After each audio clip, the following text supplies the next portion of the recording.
Ladies and gentlemen, welcome to Dolphins Roundtable, the home of the real Miami Dolphin fans. This is your one-stop shop for everything Miami Dolphins football. Let's get right into it. Big news for the offseason. It is starting to get real. Let's start with the Senior Bowl standouts that just concluded this past weekend. And number one guy I want to talk about is Bryce Boettcher.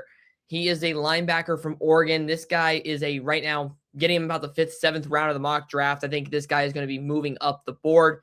When you look at Bryce Boettcher and you watch him in the practice, he is always around the football. Whether he's making the tackle or he's assisting, he is always going to be where that football is going to be. He's making plays. He's explosive, great instincts. He knows exactly where the ball is going to be, and just straight beelines it. The pursuit is there. Boettcher making plays with the speed, and then he's a sure tackler. This guy does not miss a lot of tackles. Obviously, Keelan Black a little bit in the Senior Bowl had him miss a little bit. But other than that, he's one of the most sure tacklers in this draft class. I think he's actually going to end up being a day 2 pick more than a day 3. But this guy is going to be climbing up draft boards for sure. Obviously, we'll see how he does at the combine. But he was somebody that really stood out to me at the Senior Bowl and somebody the Dolphins should take a look at as we head forward toward the draft. The next player I want to take a look at is Reggie Virgil. As you can see this video right here, which is a great play right off the line. Show you one more time. Quick right off the line. Explosive speed at the top of the route. Makes the separation, the difference. And as we talked about, he's a polished route runner. And one of the great things that he does is he's a natural hands catcher. It's very rare we find those.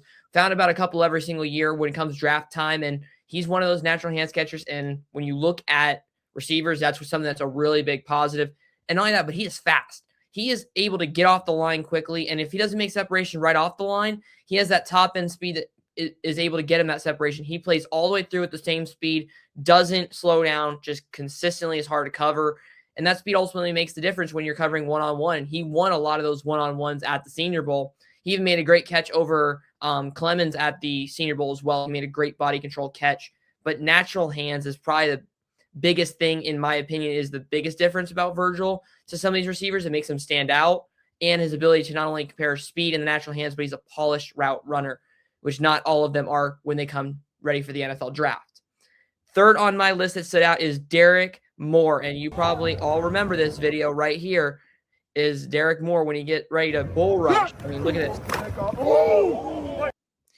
Just absolutely runs him over. I'll show you just one more time so you guys can see this.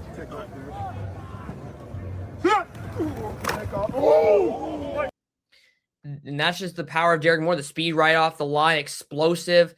He was winning a lot of one-on-ones. I think he only lost maybe 1 or 2 one-on-ones the entire week the entire 3 days they were doing it. But Derrick Moore, not only does he win one-on-ones and is explosive, disruptor. So you add that with his bull rush combo that you just saw right there with him winning the one-on-ones, disrupting. He came off the edge a lot during the practice, and he was always in the backfield. Whether it was sacking the quarterback, making a play, it doesn't matter. Derrick Moore was consistently there. You saw that Michigan helmet. He was coming off the edge, just disrupting everything and making it difficult on the offense, and that's what you want in an edge rusher. Now, he's going to be moving up some boards, but overall, that bull rush on day 1, day 2 really set the tone on the defensive side of the ball. And he really was one guy on the defensive side that stood out. This wasn't a Senior Bowl where we saw guys really go, wow, that's a first-round guy. No, we saw guys move up. We saw some good performances, not great performances. But this last one right here also had a really good day, and that was Bud Clark, the safety